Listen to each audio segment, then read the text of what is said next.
자, 이번 강좌에서는 연속 확률 변수에 대한 공부를 하도록 하겠습니다. 자, 이건 또 어떤 의미를 가지고 있을까요? 자, 우리 앞서서 이산 확률 변수라는 거 공부했죠? 어떤 것을 이산 확률 변수라고 얘기를 했었나요, 우리? 셀 수 있거나 그 개수가 한정적인 거, 유한계인 거, 그죠? 그래서 셀 수 있다, 가산적이다 얘기합니다. 또 유한계다.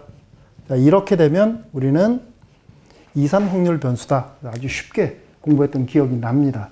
그래서 이 이산 확률 변수에 대한 분포를 얘기하기 위해서 우리는 확률 분포 표를 이용을 해가지고서 그 상황을 설명을 하든지 아니면 확률 분포 그래프를 이용을 해서 확률값을 기준으로 표기를 하는 거죠.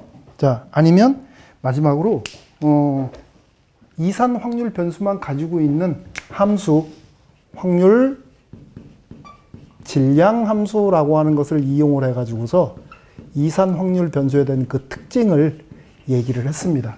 그래서 그때도 이렇게 질량 함수에 대해 동그라미 딱 쳐가지고 헷갈리지 말아라 선생님이 강조했던 기억이 납니다. 기억나죠? 자, 그럼 이에 비해서 연속 확률 변수라는 거는 뭘까?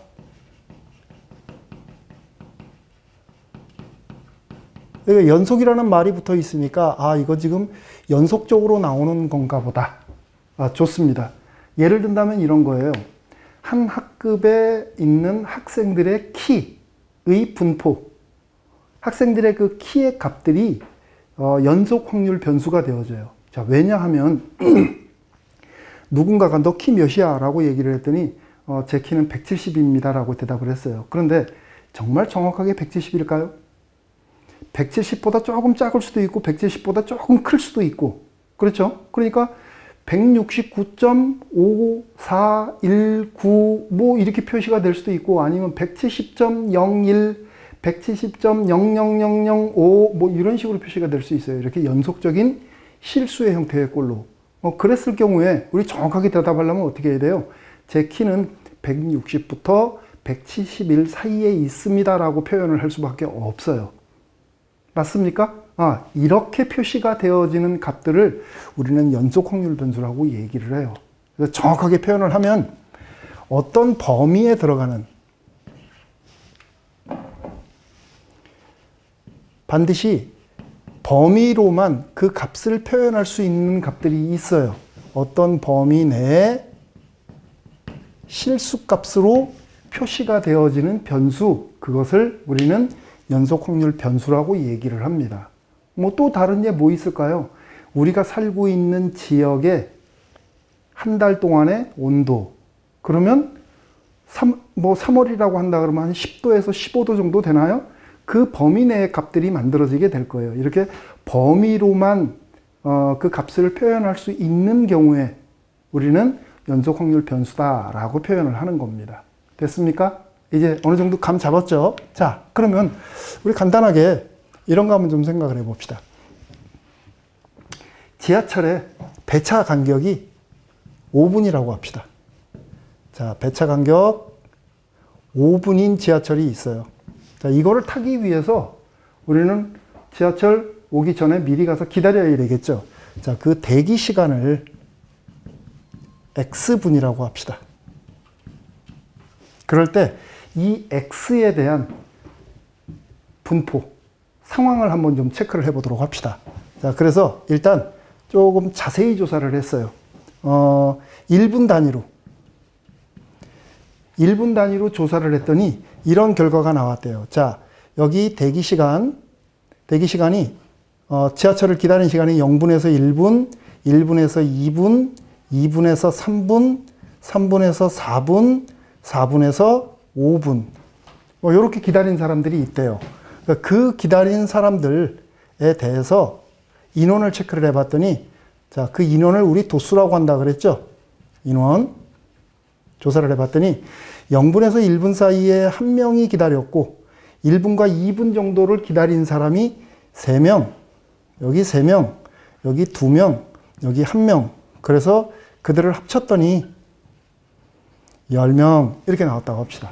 그러면 이랬을 경우에 전체 인원 대비 비율로도 우리가 이것을 표시할 수 있을 거예요. 그러니까 전체 인원 10명이니까 1분 정도 기다린 사람은 10분의 1 정도 되겠네.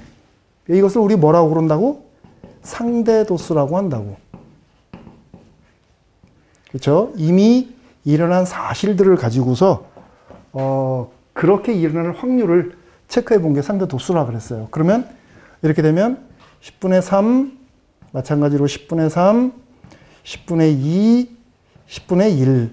그래서 쭉 합치니까 1. 이렇게 만들어지게 돼요.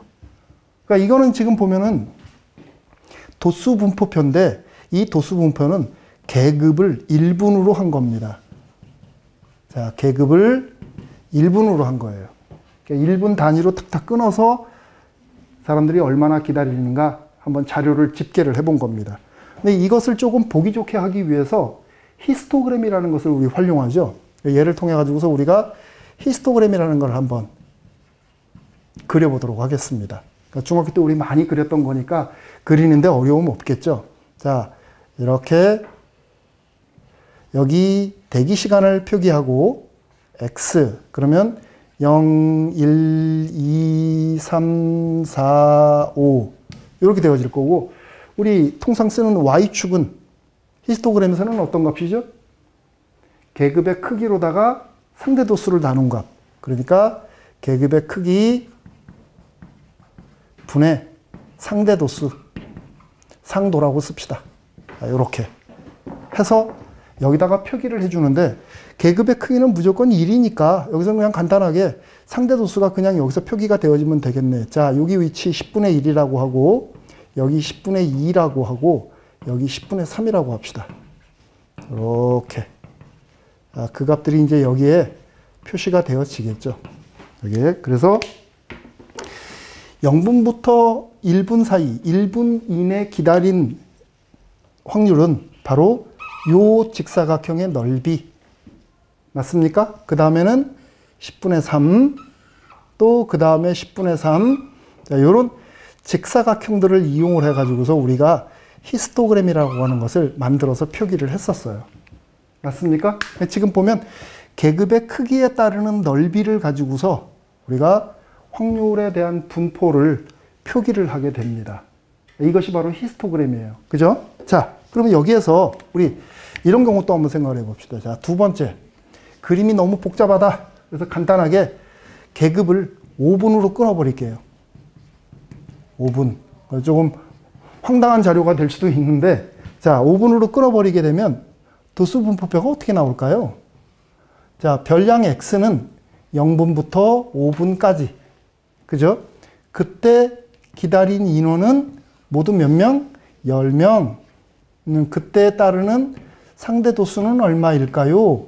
전체 도수 10명, 실제 해당되어지는 도수 10명. 그러니까 상대 도수는 1 이렇게 되어져 버리겠다. 그러면 같은 방식으로 이런 형태에 대한 히스토그램을 우리가 그려보면 히스토그램이 어떻게 그려질까? 이렇게 해서 X, 여기 0, 그리고 5. 단위가 5니까 5로 그냥 끊어버렸어요. 그래서 여기다가 직사각형을 그릴 건데 그 직사각형의 넓이가 1이 되어져야 돼요. 그러면 이쪽에 계급분의 상대도수로 한다라고 치면 계급의 크기는 5, 상대도수는 1이니까 어떻게 표시가 됩니까? 높이가 5분의 1인 직사각형이 만들어지게 돼요. 이게 지금 5분 단위로 끊었을 때의 히스토그램이에요. 이거에 비해서 어때요? 되게 단순하죠? 그런데 이거에 비해서 얘를 보니까 얘는 조금 세밀한 것 같다라는 느낌이 듭니다. 그렇죠? 자, 그래서 이렇게 되어지는 경우에 우리가 만일에 나 2분 이내로 기다릴 확률은 얼마인가 그것을 계산하고 싶어. 그러면 어떻게 주면 돼요?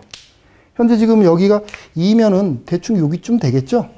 거기까지의 넓이를 계산해 주면 되는 겁니다. 그게 히스토그램을 이용을 해서 확률값을 계산하는 방법이에요. 그러면 얘는 5분의 1 곱하기 2 해서 5분의 2 이렇게 만들어지겠네. 그렇죠? 그럼 만일에 나는 이렇게 계산을 하고 싶어. 대기 시간 A분부터 B분까지 기다렸을 때 확률값을 계산하고 싶어. 그럼 이건 어떻게 되는 거예요? 범위를 이렇게 잡았다는 얘기가 되는 거죠. 여기 A분부터 B분까지 이 범위에 넓이를 계산해 주면 되는 거네. 그렇죠? 그래서 이 경우는 5분의 1 곱하기 B-A 이렇게 주면 되겠네요. 맞습니까? 그러니까 이것은 이런 방식은 여기에서만 해당되는 게 아니라 여기에서도 우리가 계산할 수가 있어요. 됐죠? 자, 그런데 이렇게 해나가는데 만일에 누군가가 이 계급을 분 단위로 끊지 않고 30초 단위로 끊었다고 생각을 한번 해보세요. 그렇게 되면 히스토그램이 이렇게 또 쪼개진 형태로 표시가 되어져야 되겠죠. 이렇게 10초 단위로 끊었다면 더 촘촘한 직사각형들이 그려지게 될 거예요. 그죠? 그때 그 직사각형들에 의해서 만들어지는 이 직사각형들의 중앙값들, 요 중앙값들을 연결한 함수를 우리가 생각할 수가 있어요. 그 연결을 해보면 이렇게 되어지겠네요. 맞습니까? 이게 만일에 조금 더 촘촘해졌다.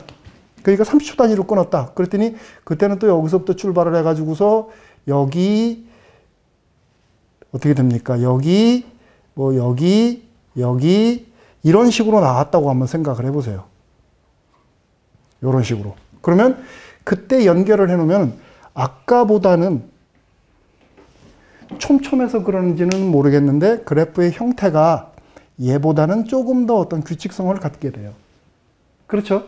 그런 규칙성을 가지면서 만들어지는 이런 함수. 그러니까 여기 같은 경우에는 그 중앙값이 5분의 1이니까 이렇게 생긴 함수가 만들어지게 될 테고 여기서는 이렇게 생긴 함수가 만들어지게 되는데 이때 이렇게 해서 만들어지는 이 함수를 우리는 확률 밀도 함수라는 용어를 사용을 합니다. 확률 밀도 함수는 연속 확률 변수만 가지고 있는 특징이에요. 그러니까 여기에서 우리가 왜 밀도라는 용어를 쓰느냐면 이것은 계급의 크기에 따르는 넓이에 의해서 확률값을 대신 표시하기 때문에 밀도라는 용어를 씁니다. 그러니까 확률 밀도 함수라고 하는 말이 나오면 그것은 연속 확률 변수에 대한 분포구나. 여러분들이 그렇게 받아들여주면 된다는 얘기예요. 그러니까 이렇게 도수 분포표로 매번 우리가 하기에는 자료가 많을 때가 있어요. 현재 지금 10명에 해당되어지는 자료만 가지고 얘기를 했는데도 그림이 만만치가 않죠. 만약에 자료가 100명이다, 10,000명이다, 10만 명이다 이렇게 늘어나게 되면은 그때 이런 식으로 해가지고서 자료를 읽고 뭔가를 예측한다는 것은 쉬운 일이 아닐 거예요. 그렇죠? 그래서 그런 경우에 사용하는 게 바로 확률 밀도 함수라고 하는 개념을 이용을 해서 사용을 하게 되는 겁니다. 자, 그러면 여기에서 여기서 공부한 이산 확률 변수의 특징, 연속 확률 변수의 특징이죠. 자, 연속 확률 변수의 특징은 뭘까? 조금 전에 얘기했던 거 전부 다입니다. 그러니까 첫 번째, 여기는 확률 변수를 특정할 수가 없어요. 확률 변수를 특별히 어떤 값이라고 딱 정확하게 지정할 수 없다. 확률 변수를 특정할 수 없다. 자, 확률 변수를 특정할 수 없으니까 우리는 얘를 확률 분포 그래프를 그릴 수 없다라는 얘기가 되는 겁니다. 확률 분포 표를 작성할 수가 없어요. 이 경우는. 물론 이렇게 작성할 수는 있겠죠. 이건 도수 분포표죠. 그죠? 그러니까 이렇게 됩니다. 그러다 보니까 얘네들을 우리가 감안을 해서 보완책으로 생각을 한 게, 그러면 범위를 이용을 하자. 범위를 이용을 하자. 됐죠? 그 범위를 이용을 해가지고서 히스토그램이라고 하는 것을 작성을 하자. 근데 그 히스토그램이 지저분해요. 그죠? 지저분해서 얘보다 조금 더 진보된 개념, 확률, 뭐라고? 밀도 함수라고 하는 것을 활용을 해서 그 분포를 대신하자. 이렇게 되는 겁니다. 됐습니까? 이산 확률 변수일 때는 확률 분포표, 확률 분포 그래프, 확률 질량 함수를 활용한다 그랬는데 여기서는 확률 분포표 작성이 안 된다. 확률 분포 그래프는 히스토그램으로 대신한다. 확률 질량 함수는 확률 밀도 함수라고 하는 것으로 대신한다. 이렇게 얘기가 진행이 되는 겁니다. 됐나요? 자, 그러면 우리가 방금 얘기한 확률 밀도 함수의 성질을 한번 좀 보도록 할게요. 자, 세 번째는 확률 밀도 함수의 성질 체크를 한번 해보도록 합시다. 자, 우리 확률 밀도 함수를 y fx라 그럴게요. 그리고 이 확률 밀도 함수는 지금 보면 제한된 범위가 항상 있죠. 그 제한된 범위를 알파부터 베타까지로 제한을 두도록 합시다. 그러면 확률 밀도 함수가 이렇게 그려지는 거예요. 이렇게 x축이 있고 이렇게 y fx가 그려지는데 구간의 시작은 알파, 구간의 끝은 베타 이렇게 되어지게 되는 거예요. 확률 밀도 함수가 이렇게 그려졌어요. 그러면 이런 부분들은 다 의미 없는 거죠. 여기서부터 여기까지만 정의해서 얘기를 쓸 거니까. 그러면 첫 번째, 넓이에 관련된 얘기를 히스토그램으로부터 가져온다라고 얘기를 했죠. 그러려면 이 높이가 어떻게 돼야 돼요? 항상 0 이상이어야 합니다. 두 번째, 지금 여기서도 보면 이 히스토그램 밑에 있는 이 부분의 넓이가 얼마입니까? 다 합쳤을 때 무조건 1이죠. 그죠? 그러니까 여기도 이 부분의 넓이가 무조건 1이어야 돼요. 그러니까 식으로 쓰면 별량 x가 알파부터 베타까지 전 범위에 해당되어지는 이 넓이는 반드시 1이어야 된다. 이게 단순한 형태의 함수 같으면 우리가 그냥 쓰면 되는데 만일에 복잡한 형태의 함수의 꼴을 취하고 있다면 우리는 일반적으로 알파부터 베타까지 fx, dx가 1이다 라고 이렇게 표현을 합니다. 그러니까 여기서는 뭐 복잡한 형태의 함수를 잘 안 주니까 여기까지로 대신해도 될 것 같아요. 자, 그 다음 세 번째. 자, 나는 지금 확률값을 계산을 하는데 확률값이 a부터 b까지 들어가는 경우에 확률값을 계산하고 싶어요. 그러면 이 그림으로 보면 여기 a, 여기 b 잡았을 때 이 부분의 넓이를 구해주면 되는 거예요. 그러니까 그때 이런 식으로 쓴다면 a부터 b까지 fx, dx 또는 넓이를 이용을 해가지고서 계산을 해주면 된다. 이게 바로 확률 밀도 함수에 대한 성질입니다. 이산 확률 변수에 비해서 연속 확률 변수에 대한 이야기가 조금 복잡하죠. 그런데 이 개념들을 여러분들이 알고 있어야 돼요. 그래야 우리가 상황을 짚어나가는 과정에서 이거는 왜 이렇지 하는 그런 궁금증들을 여러분들이 해소할 수가 있는 겁니다. 자, 이렇게 내용들은 상당히 복잡했는데 이에 따르는 예문들도 한두 개 보고 가야 되겠죠. 자, 예를 들어서 이런 예문을 준비를 했어요. 확률 밀도 함수가 기니까 확밀 함수라고 합시다. 자, 확률 밀도 함수가 fx equal to kx라고 합시다. 이때 정의 구간은 0부터 4까지로 할게요. 확률 밀도 함수가 이렇게 주어져 있어요. 이때 얘를 이용을 해가지고서 확률값을 계산을 합니다. 별량 x가 2부터 4 사이에 들어갈 확률은 얼마니? 이런 문제. 그러면 함수에 관련된 얘기에 결과적으로 우리가 지금 이런 그림들에 초점을 맞춰서 얘기를 하고 있으니까 이거 함수 그려봐야 돼요, 여러분들이. 자, 확률 밀도 함수가 이렇다라고 얘기를 했으니까 x축 위에서 그림이 이렇게 그려져야 되겠다. 4까지. 여기 x축, 원점, y축. 이렇게 되어지겠죠. 그렇죠? 그럼 일단 우리가 얘를 계산을 하려면 2부터 4까지니까 2부터 4까지 이 부분의 넓이를 구해야 돼요. 그러려면 k값을 알아야 되죠. 현재 지금 이 위치 값을 알아야 전체 넓이로부터 얘기를 꾸려나갈 수가 있는 거니까. 그러면 두 번째 조건을 이용하는 겁니다. 제한된 구간의 함수값은, 확률값은 항상 1이다 그랬으니까 넓이 s는 자, 이 부분의 넓이가 반드시 1이어야 돼요. 계산을 해보면 2분의 1 곱하기 4 곱하기 4일 때 함수값 4k가 1이 되어져야 돼요. 그죠? 그러면 K가 만들어졌다. K는 8분의 1. 그래서 fx가 만들어진 겁니다. 8분의 1 x. 그러면 그랬을 때 우리가 요걸 계산하면 되죠, 이제. 그러면 x가 2부터 4까지의 확률값은 어떻게 될까? 이 부분의 넓이니까 전체 넓이 1에서 요 부분을 빼주면 되는 거죠. 그쵸? 이 부분은 2분의 1 곱하기 요 길이 2 그리고 2에 해당되어지는 함수값 4분의 1인가요? 4분의 1. 그래서 계산을 하니까 4분의 3. 이렇게 되어지는 겁니다. 그러니까 확률 밀도 함수가 이런 식으로 주어져 있을 때에 이 범위에 들어갈 확률은 4분의 3이다. 이렇게 계산이 되어지게 되는 겁니다. 간단하죠? 개념은 되게 복잡한데 실제로 우리가 문제를 풀고 접할 때에는 이렇게 단순합니다. 자, 문제 현장에서 출제됐던 문제 하나 보고 갈게요. 자, 우리가 확률 밀도 함수가 그림으로 제시됐어요. 자, 이렇게 원점 2, 3. 2일 때의 함수값이 3분의 2인 이런 확률 밀도 함수가 제시됐습니다. 그럼 보니까 얘는 0부터 3까지 범위 내에서 정의되어지는 확률 밀도 함수구나. 그림을 보니까 느낌이 딱 오죠. 자, 이 그림에서 우리가 할 일은 뭐냐면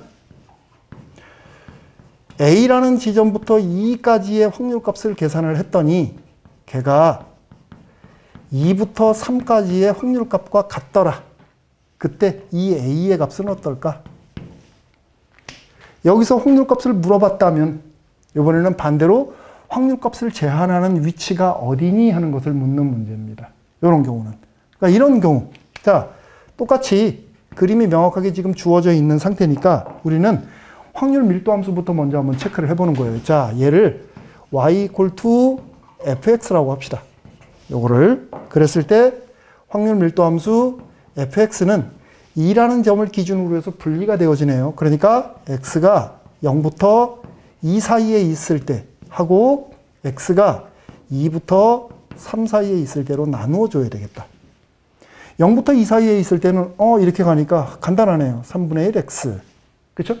이번에는 반대로 이렇게 내려가요.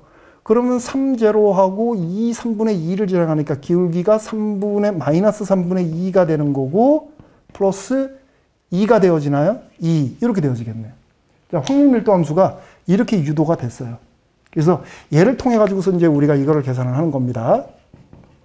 자, 이때 A부터 2까지의 확률값은, 그러니까 A라고 하는 위치가 지금 상황을 한번 보세요. 이 부분에 있고 2보다 작게 지금 나와 있죠. 우리가 A는 대충 지금 요 어디쯤 있는 거예요. 요 어디쯤. 그러면 여기서부터 여기까지 넓이 계산하면 되는 거니까 이 넓이에서 2분의 1 곱하기 2 곱하기 3분의 2 여기 있는 요 삼각형에서 요 삼각형을 빼주면 되는 거죠. 마이너스 2분의 1 곱하기 a 곱하기 3분의 1 a가 되어져야 되겠다. 이렇게. 그랬더니 3분의 2 마이너스 6분의 1 a 제곱 이렇게 되어지네요. 일단. 그렇죠? 자, 또 얘를 어디 갔어요? 얘를 계산을 해봐야 되죠. 2부터 3까지의 확률값은 얼마일까? 이거는 뭐 그냥 산수 계산해주면 되겠다. 자, 2분의 1 곱하기 1 곱하기 3분의 2 했더니 3분의 1 이렇게 되어지네요. 그죠? 그래서 얘하고 얘가 같아지면 되는 거죠. 그죠? 그러니까 같아지면 어떻게 되나요? 3분의 1에 a제곱이 2가 만들어지네요. 2. 따라서 a는 플러스 마이너스 루트 2인데 마이너스 루트 2가 나왔다. 이 밑으로 내려가는 거예요. 함수 정의 자체가 안 돼 있죠, 지금. 그러니까 a는 루트 2다. 왜냐하면 a는 양수니까. 이렇게 해서 우리가 a의 값을 구할 수 있게 됐네요. 됐습니까? 자, 아까도 선생님이 여러분들을 위로하는 말을 했습니다. 되게 복잡한 것처럼 보여요. 근데 결과적으로 묻는 것들을 보니까 이 연속 확률 변수라고 하는 것에 대해서 묻는 거는 참 단순하구나. 그러면 우리가 할 일은 이 개념만 정확하게 체크를 해놓으면 되겠다. 왜 이렇게 체크를 해야 되는지 이유만 여러분들이 정확하게 알면 돼요. 확률 변수를 특정 값으로 정할 수가 없기 때문에 범위를 이용할 수밖에 없고, 확률 변수를 특정 값으로 정할 수가 없기 때문에 확률 분포표를 작성할 수가 없다. 그래서 그것을 대신해서 히스토그램을 이용을 해서 확률 분포 그래프를 작성을 합니다. 그런데 계급의 크기를 점점 줄여나가면 줄여나갈수록 어떤 규칙성을 가지고 있더라. 그 함수를 확률 밀도 함수라고 한다. 까지. 됐지요? 자, 이번 강의는 여기까지 하도록 하겠습니다. 수고했습니다.